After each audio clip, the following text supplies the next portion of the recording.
Why would someone come and see a registered massage therapist when they're having menstruation pain? Yeah, well, the biggest thing is pain management. Yeah. Okay, so I'd say most women in their life at some point experience menstrual related pain, and there's not a lot of support out there for women. One of the most common symptoms is sort of low back referred pain. And when we're in a chronic pain type of situation, the whole body responds by tightening around and being protective.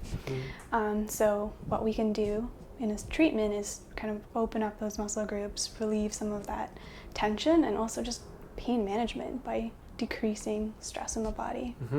So do you find yourself focusing there as well, on the core, lower back? Low back is huge. Yeah. Glutes are really huge. Legs as well. It's unbelievable, the connection between kind of the legs and some of that menstrual pain.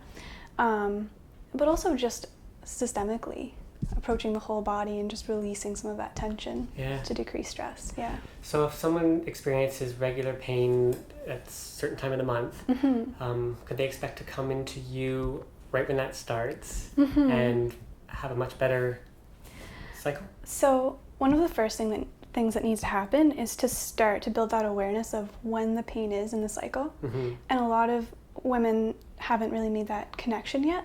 And so it can be huge to start to ask those questions, to start to chart, when is the pain? Is it during ovulation? Is it premenstrual? Is it during menstruation? Kind of finding that out. Does it vary that much? Oh, it really does, yeah. And so that's kind of the first step, right? Yeah. So we need to start to look at patterns in the body, and every woman is different. Every woman's unique, and every woman's different at different points in their life, depending on how much stress they're undergoing, their diet, lifestyle, etc., right?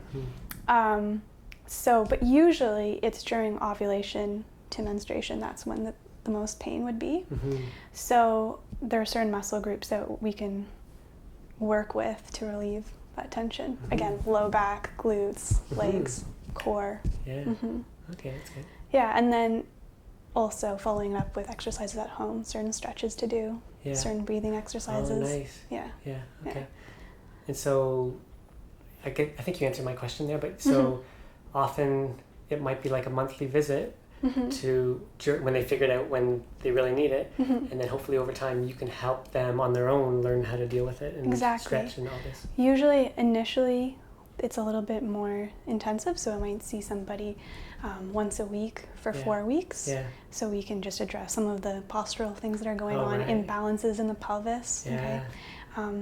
Often there are imbalances in the pelvis that contribute to the pain, and then after that, like you're saying, it's more maintenance. Right. Yeah. Okay, good. Yeah. But again, I can't stress how much just being aware of what's going on in the body already changes that pain cycle. Okay.